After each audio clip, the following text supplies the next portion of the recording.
নমস্কার, CNN 24 সংবাদে আমি নীলাঞ্জন আপনাদের স্বাগত জানাচ্ছি। প্রথমেই সংবাদ শিরোনাম।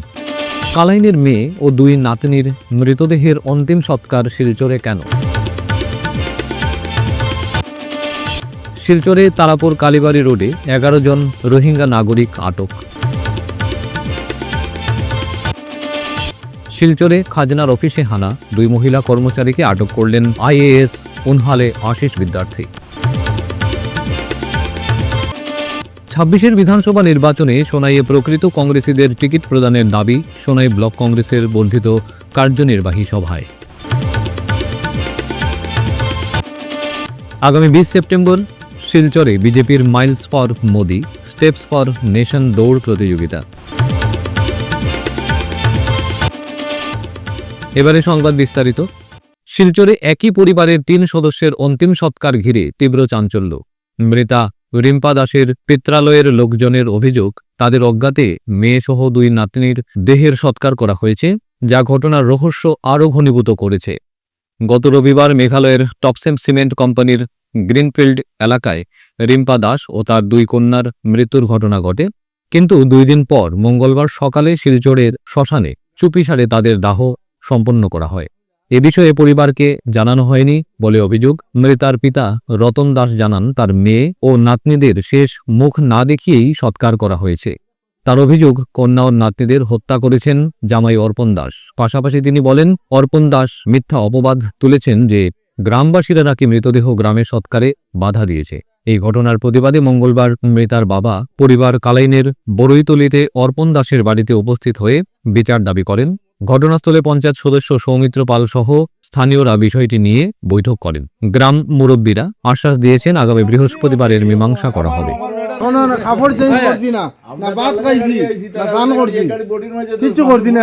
খালি একটা বার দেখা লোকে তারা একটা বার আমরা আজকে 3 দিন থেকে আমরা দেখা লোকে এত কষ্ট করি। গত রবিবারে বিকাল 5টায় আমার মেয়েটা স্টপ সিমেন্টে মারা গেছে, কিন্তু আমি এই বড়ইতলিতে বিয়া দিছিলাম। দেওয়ার পরে আমি রবিবারে রাত্রে 10টা সাড়ে 10টায় আবার গাড়ি লইয়া আমি স্টপ সিমেন্টে গেছি। আমার ভাতিজা ভাই সব লইয়া গিয়া তাই মরাদেহটা আমি দেখছি। দেখার পরে তারা এখানে ম্যাজিস্ট্রেট না আসার আগ পর্যন্ত কিন্তু মরাদেহটা তোলা হয় নাই। আওয়ার পরে কালকে সোমবার কালকে মরাদেহটা নিয়ে পোস্টমর্টম করছে ক্যালেরিয়াতে। করার পরে তারা লোকে যোগাযোগ করছি আমি ওটাই যে আমার মেয়েটারে তোমরা নিজ বাড়িতে লইয়া যাইবে, লাগে আমি সাহায্য করবো, আমার ভাই ভাতিজা লইয়া সাহায্য করিয়া তোমরারে গ্রামের মানুষ লইয়া আমরা ওটা যেভাবে সৎকার করা যায় এইভাবে করবো। কিন্তু আমরা তো মরাটা লইয়া যাই মুখে শিলচার। আমি বললাম কেনে বা, বলে না গ্রামের মানুষে নিষেধ করছে যে 3টা ডেড বডি এগুলোকে মানে এখানে যাওয়া করা যেত না, আরও 5 দিন মানে। আমি বললাম যদি তারা যদি গ্রামের মানুষের বড়ইতলি যদি না করে তে আমরা প্রয়োজন আমরা গ্রাম থেকে লইয়া আইমো, আমার ভাই ভাতিজা লইয়া আইয়া আপনারা 2-4 জন থাকবা, তাই কি আমরা এখানে দাওয়া করলাম। বললো না না এখানে করতাম না, আমরা শিলচর লইয়া যাই। বলে এক কাজ করুন, শুধু একবার আমার মেয়েটার মুখটা দেখাই লইয়া যাই। আমার মেয়েটা তো আর আমি পেতাম না যে মানে সারা জীবনেও মানে আধা ঘন্টা অপেক্ষা করো, আমার কাকুর শরীরটা খারাপ করছে, কিন্তু তারা এই সময়টাও দিছে না। তারা আমার মেয়েটারে লইয়া আনাইয়া জানাইয়া তারা মোটামুটি শিলচর লইয়া গেছে। এখন আমার আবদার, আমি গ্রামের মুরব্বী মেম্বার পঞ্চায়েত সবরে ডাকিয়া এখন আইয়া জানলাম যে বিচার প্রাপ্তি হয়েছি। কইলাম আপনারা নিষেধ করছেন যে বড়ইতলি গ্রামে যে আমার মেয়ের কোনো স্থান নাই, তাই যে জায়গায় বিয়া দিছিলাম তাই এইখানে এখানে কোনো সৎকার করা যাইতো না। তারা সবে বললো না আমরা ইলা কইছি না, তারা সব আমার লগেও মেয়ের বাড়িতে লইয়া গেছি। যাওয়ার পরে মেয়ের শাশুড়ি লগে মাঝে শাশুড়িও কয় না এখানে আমরা ইলা কইছি না হলা কইছি, তানার অসিজারে কইস যে তোমরা শিলচর লইয়া যাও গিয়া। মঙ্গলবার শিলচর শহরের তারাপুরের কালীবাড়ি রোডে কালী মন্দির সংলগ্ন এলাকায় 11 জন রোহিঙ্গা নাগরিককে আটক করল পুলিশ। তারা সকলেই হায়দ্রাবাদ থেকে শিলচরে এসেছিলেন। তারা তারাপুর কালীবাড়ি রোডে প্রবেশ করে এবং ভাড়া ঘর খুঁজছিল। তখন স্থানীয় লোকজনের সন্দেহ হয়। খবর পেয়ে বজরং দলের সদস্যরা কালীবাড়ি রোডে পৌঁছে তারাপুর থানায় খবর পাঠায়। পুলিশ পৌঁছে 11 জন রোহিঙ্গা নাগরিককে আটক করে থানায় নিয়ে যায়। আটক রোহিঙ্গা নাগরিকদের মধ্যে পুরুষ, মহিলা এবং শিশু রয়েছে।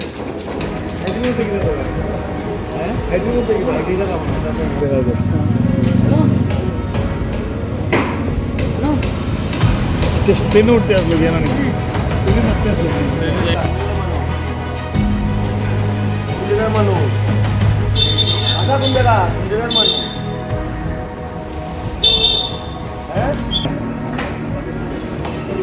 সবাই তো আছে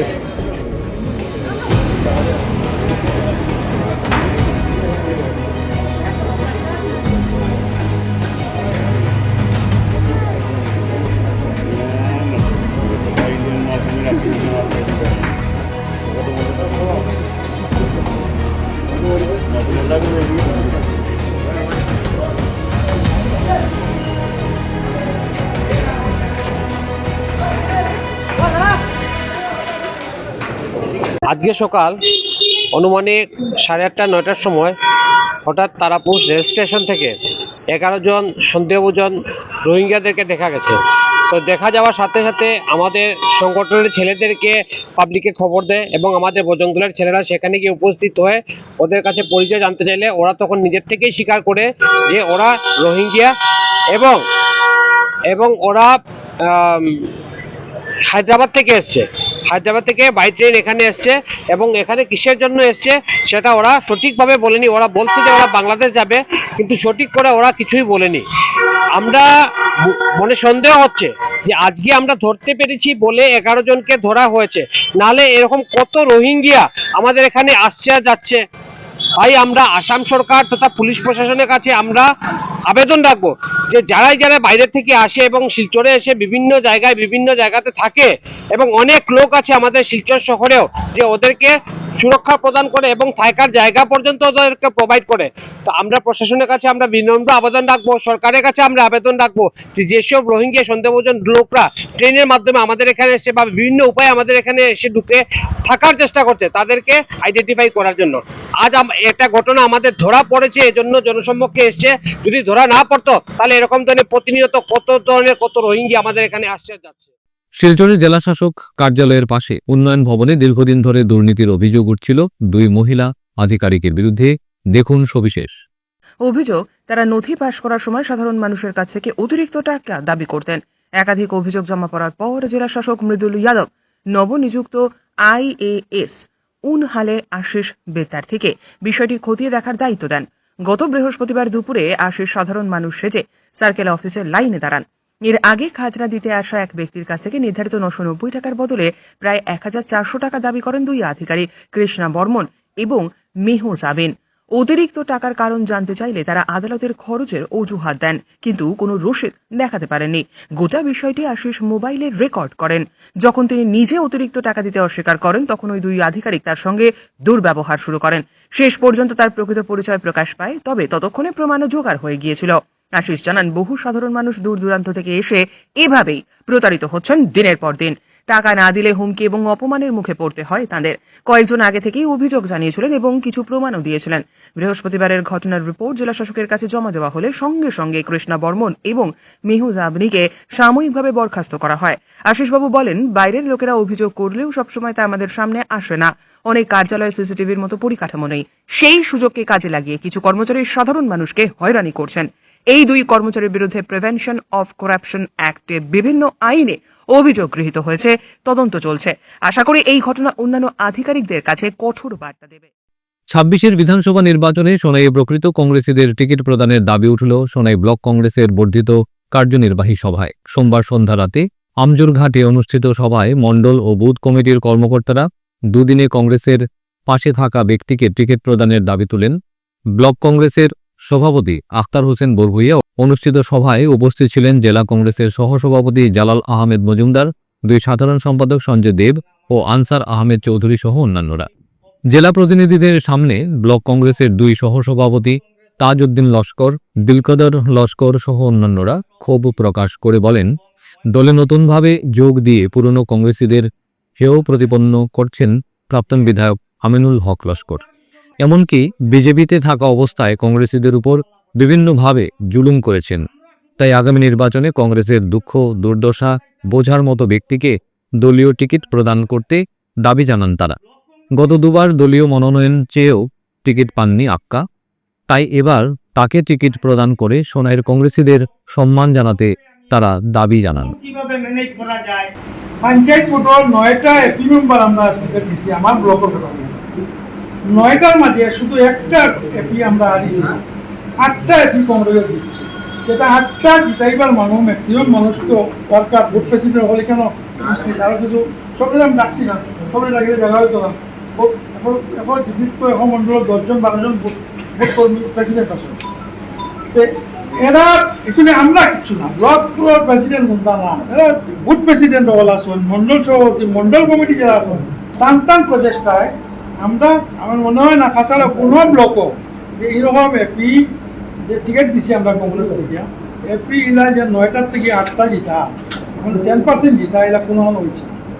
এটা তো বোঝা যায় যে আমরা সংগঠন শোনাই যে কিরকম শক্ত, তবু আমি এই শক্ত হইয়া আমরা বাইক বই লইতো না, আমরা আরো শক্তিশালী হইতে লাগবো, বুঝছেন, আরো শক্তিশালী হইতে লাগবো। এবং আগামী 26 নির্বাচনও আমরা কংগ্রেসের টিকিট যে পাইব তাদের আমরা বিপুল ভোটে জিতে দিতাম।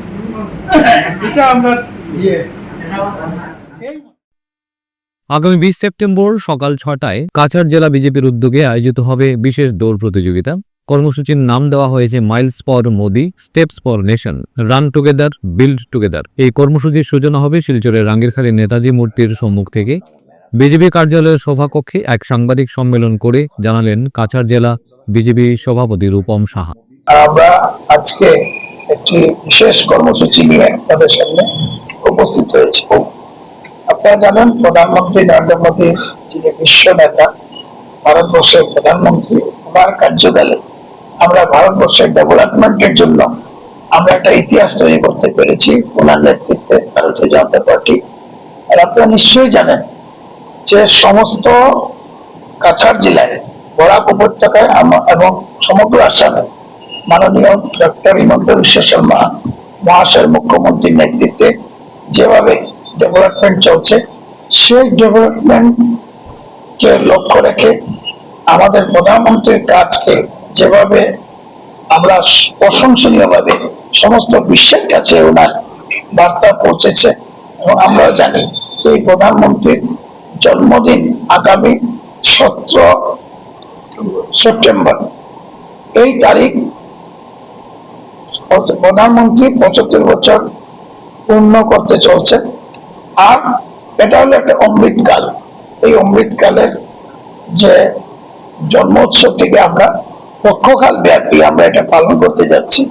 বিভিন্ন কার্যক্রম এখানে দল যে কি বিভিন্ন কার্যক্রম করেছে, এর মধ্যে স্বচ্ছতা অভিযান, মেডিকেল ক্যাম্প এবং আমাদের বৃক্ষরোপণ, এইসব কর্মসূচি, রক্তদান শিবির, এই কর্মসূচির মাধ্যমে আরো অনেক কর্মসূচি আছে যা আমরা দল এটা করবার ব্যবস্থা করেছে। কিন্তু ব্যক্তিগতভাবে কেউ যদি পূজা অর্চনা করতে পারেন বা ওনার জন্য কেক কাটতে, ব্যক্তিগত, কিন্তু পার্টি ক্ষেত্রে এইসব না। পার্টি ক্ষেত্রে যা করা হয়েছে সেটা মানুষের, ধরে নেন হেলথ ক্যাম্পের, যে হেলথ ক্যাম্প সরকারও করছে, আমাদের আসাম সরকারও হেলথ ক্যাম্পের কাজ করছে এবং ব্লাড ডোনেশন ক্যাম্প আসাম সরকারও পরিচালিত হচ্ছে। এবং আমরা সব থেকে যেটা গুরুত্বপূর্ণ একটা কার্যক্রম নিয়েছি কাছাড় জেলা, যেটা যুব মোর্চার নেতৃত্ব হবে, যেটা আগামী 20 তারিখ সকাল 6টায় আমরা নেতাজি স্ট্যাচুর পাশ থেকে আমরা একটা ম্যারাথন আমরা আয়োজন করেছি, যেটার নাম হবে রান ফর নমো। বিধানসভা নির্বাচনের দিন যতই ঘনিয়ে আসছে, কাঠিগড়া বিধানসভা কেন্দ্রের বিভিন্ন প্রান্তে বিজেপির স্থানীয় প্রার্থী প্রদানের দাবি জোরদার হচ্ছে। আর সেই দাবির কেন্দ্রবিন্দুতে বিজেপি কালাইন মণ্ডলের সভাপতি নৃত্যগোপাল দাসের নাম উঠে এসেছে বেশ চর্চার ইতিমধ্যে। আসন্ন 2026 বিধানসভা নির্বাচনে কাঠিগড়ার স্থানীয় প্রার্থী হিসেবে নৃত্যগোপাল দাসকে বিজেপির দলীয় টিকিট প্রদানের জোরালো দাবি তুলছেন বিধানসভা কেন্দ্রের ধলছড়া জিপির আজকে আমি বাসিন্দারা। এখানে উপস্থিত হয়েছি। আজকে আমরা হেমন্ত বিশ্ব শর্মা স্যারের কাছে অনুরোধ করেছি যে আগামী যে 2026 যে ইলেকশন এমএলএ ইলেকশন, সেখানে শ্রী নিত্যগোপাল দাস স্যারকে মানে টিকিট দেওয়ার জন্য অনুরোধ জানাচ্ছি ওনার কাছে, মানে হাত জোর করে নিবেদন করছি যে আজকে 2026 সালে যেটা ইলেকশন আসছে উনি নিত্যগোপাল দাস স্যারকে যেরকম টিকিটটা দেন। আর আমরা ওনাকে সুখে দুঃখে মানে রাতে যেটা সময় আমরা ফোন করি সেটার সময় আমি ওনাকে মানে সুখে দুঃখে সব সময় আমরা পাই। আর উনি একটু খুব ভালো মানুষ, ওনাকে যেরকম টিকিটটা দেওয়া হয় আমাদের বাগানের মহিলারা সবাই এটাই চায় যে আমার দোলচড়া হোক বা হরিণচড়া হোক যেটাই হোক, ওরা এটাই চায়। কি মহিলা তোমরা চাও কি না চাও বলো?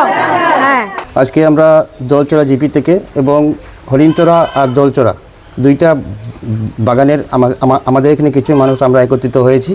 আমাদের উদ্দেশ্য হচ্ছে আগামী 2026 যে এমএলএ ইলেকশন আসছে, তো সেই ইলেকশন নিয়ে আমরা কিছু কথা বলবো। আমাদের এখানে যেমন আমাদের মণ্ডল সভাপতি শ্রী নিত্যগোপাল দাস, ওনাকে আমরা কাঠিগড়া সমষ্টি থেকে টিকিটের জন্য আমরা দাবি করছি। টিকিটটা যাতে উনি পায়, উনি সবসময় আমাদের কাছে থাকেন, আমাদেরকে অনেক হেল্প করেন। গরিব দুঃখী যে যান ওনার কাছ থেকে আমরা অনেক কিছু হেল্প পাই। তো মাননীয় আসামের মুখ্যমন্ত্রী শ্রী ডক্টর হিমন্ত বিশ্ব শর্মা স্যারের কাছে আমরা অনুরোধ জ্ঞাপন করছি যাতে নিত্যগোপাল দাকে টিকিটটা দেওয়া হয়। আর আমরা জানি যে উনি এই আমাদের কাঠিগড়া কনস্টিটিউয়েন্সিতে অনেক কিছু ডেভেলপমেন্ট, অনেক কিছু কাজ নিয়ে আসবেন এবং আমরা কাঠিগড়াকে উনি অনেক আগে বাড়িয়ে নিয়ে যাবেন। আজকে আমরা যে এখানে উপস্থিত হয়েছি দোলচড়া এবং হরিণচড়া, আমাদের এখানে দেখছেন বেশি অংশের মানুষ আমরা একত্রিত হয়েছি। আজকে আমাদের একটা সভা হয়েছে, যে সভা কোনো রাজনৈতিক কোনো সভা না, জাস্ট খালি আমরা সবাই একাত্ম হয়ে সবাই আমরা ওনার টিকিটের জন্য মানে হেমন্ত বিশ্ব স্যারের কাছে আমরা দাবি করছি টিকিটটা যাতে উনি পায়। ফিরছি একটা বিরতির পর, আপনারা সবাই সঙ্গে থাকুন।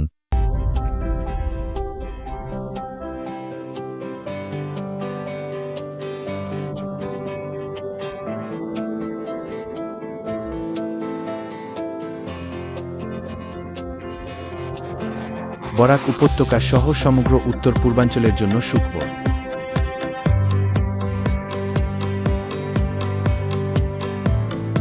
ডক্টর সমুদ্র ধর রোগী দেখা শুরু করে দিয়েছেন শিলচরের নাইটেঙ্গেল হাসপাতালে।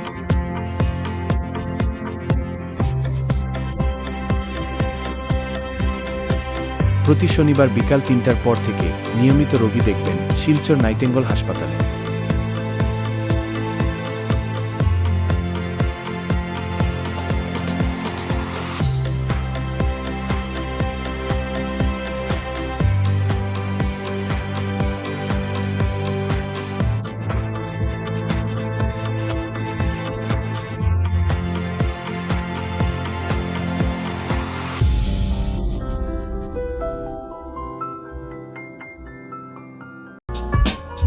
Dear parents, students and well-wishers, you all know Vivekananda Senior Secondary School, also known as Vivekananda Junior College, was established in 2003 at Chenkuri Road, Silchar, pin code 788007, having science, arts, commerce streams. Every year in HS examination, our students have been passing out with positions, distinctions, star marks, and huge numbers of letters. In degree unit, we have Encipal Memorial Degree College, which was established in 2010 and affiliated under Assam University. Both of our institutions have been guided gracefully by the experienced and qualified faculties in well infrastructure, environmental friendly institution.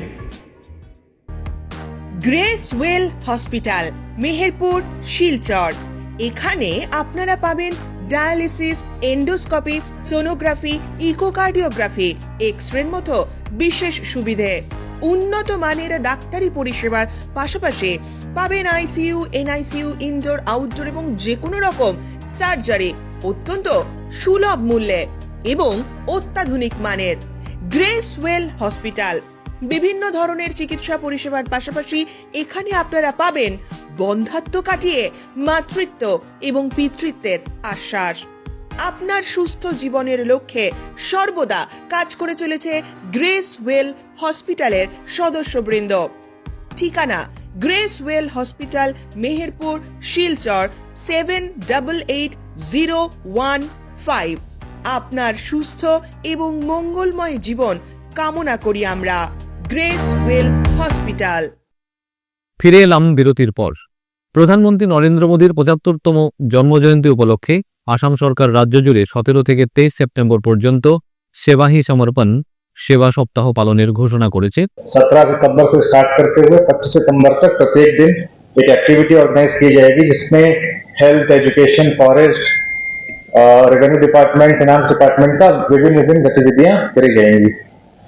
ये सेवा सप्ताह 17 सितंबर से start होगा, जिसमें असम में 75 blood donation camps organise किए जाएंगे और कचार जिले में 10 ब्लड डोनेशन कैंप्स ऑर्गेनाइज किए जाएंगे। एसएमजेड सिविल हॉस्पिटल में 2, कचार कैंसर केयर हॉस्पिटल द्वारा ऑर्गेनाइज किए जाएंगे 2 कैंप, और प्राइवेट भी कैंप ऑर्गेनाइज किए जाएंगे। जो प्राइवेट हमारे कैंप होंगे वो 2 प्राइवेट कैंप ऑर्गेनाइज किए जाएंगे, और साथ साथ एसएमसीएच में 4 कैंप ऑर्गेनाइज किए जाएंगे।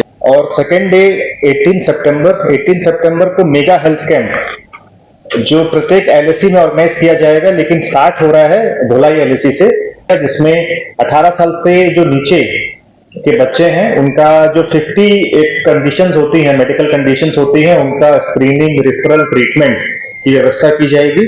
और इस व्यवस्था के लिए हमारे स्पेशलिस्ट डॉक्टर्स एसएमसीएच से तैनात करे जाएंगे, और 2000 से 5000 तक के पब्लिक और उनके बच्चों को हम लोग पहुंचने का इसमें कैंप के द्वारा प्रयास करेंगे। और 23 सितंबर को सिलचर के एलएसी में grand palace near TT college, वो हम लोग सेकंड कैंप ऑर्गेनाइज करेंगे सिलचर एलएसी में। सिमिलर वहां पे भी काम किया जाएगा।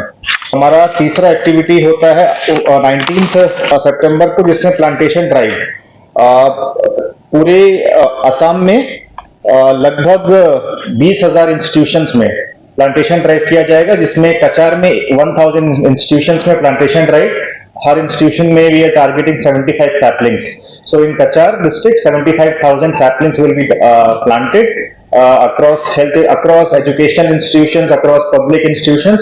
So उसमें के लिए education department and forest department पूरा प्रक्रिया ले रहे हैं। और जैसे हमारा अमृत वृक्ष आंदोलन था कि हर प्लांटेशन का एक पिक्चर अपलोड करना होता है, तो meri-life.nic.in वेबसाइट बनाए हैं, जिसमें प्लांटेशन को किया जाएगा। Similarly on 20th September there will be felicitation of 1000 young writers, since this is the year of books.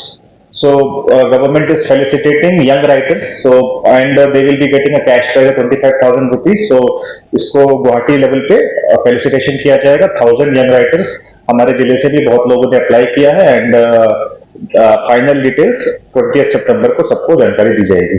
And coming on 22nd Nikshay Mitra, आप सभी को जानकारी है कि निक्षय मित्र का जो कार्यक्रम है कि जो टीबी पेशेंट्स हैं उनको स्पॉन्सर करने के लिए निक्षय मित्र का प्रावधान होता है।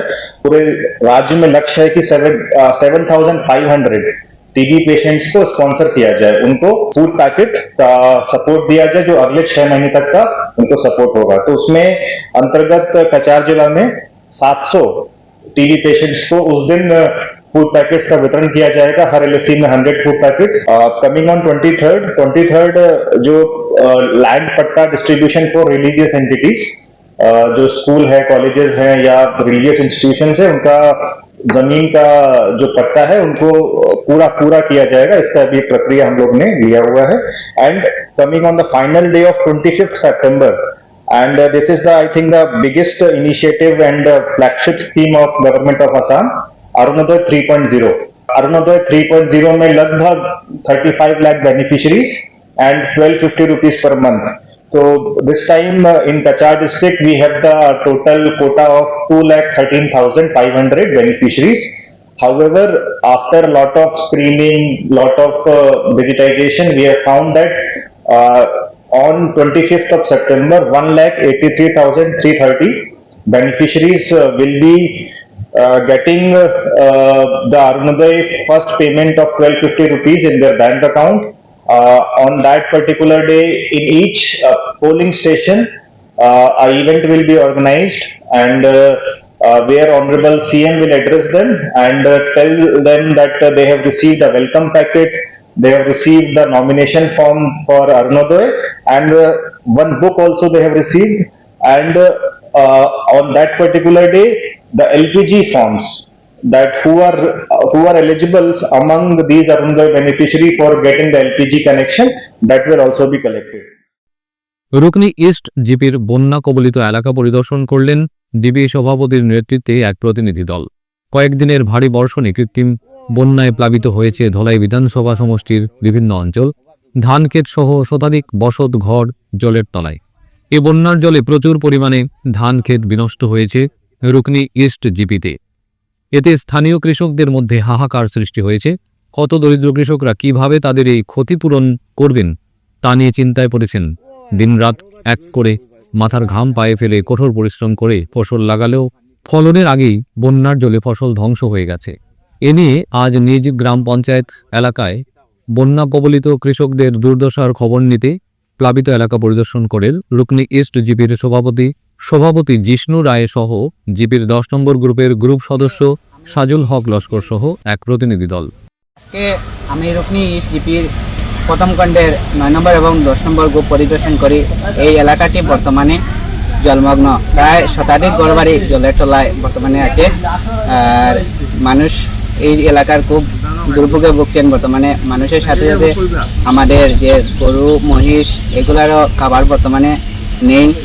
আর এই এলাকার মানুষ অনেক দুর্ভোগে ভুগছেন বর্তমানে। প্রায় আজকে 3-4 দিন থেকে জলের তলায় রুকনি প্রথম খণ্ডের 9 নম্বর এবং 10 নম্বর গ্রুপ বর্তমানে জলের তলায় আছে।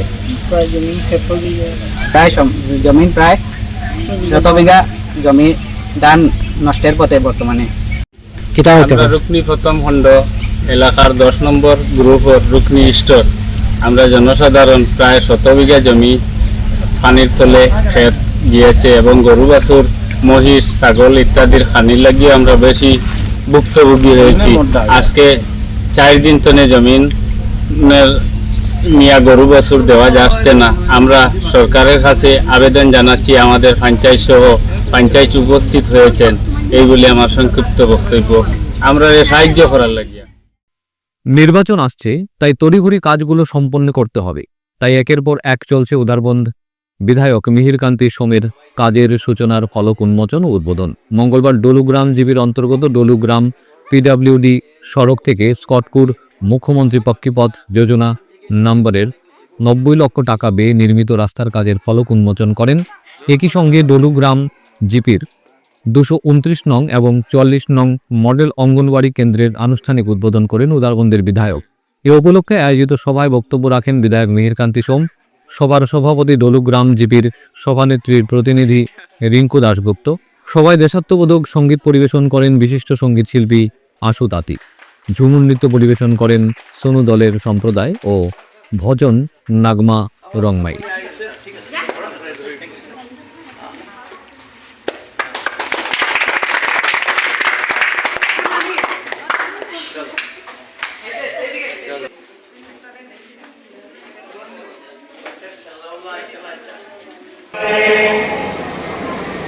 রাস্তা এবং অঙ্গনওয়াড়ি সেন্টার উন্মোচন করতে এসে আপনাদের এখানে যে আনন্দ উপভোগ করেছি,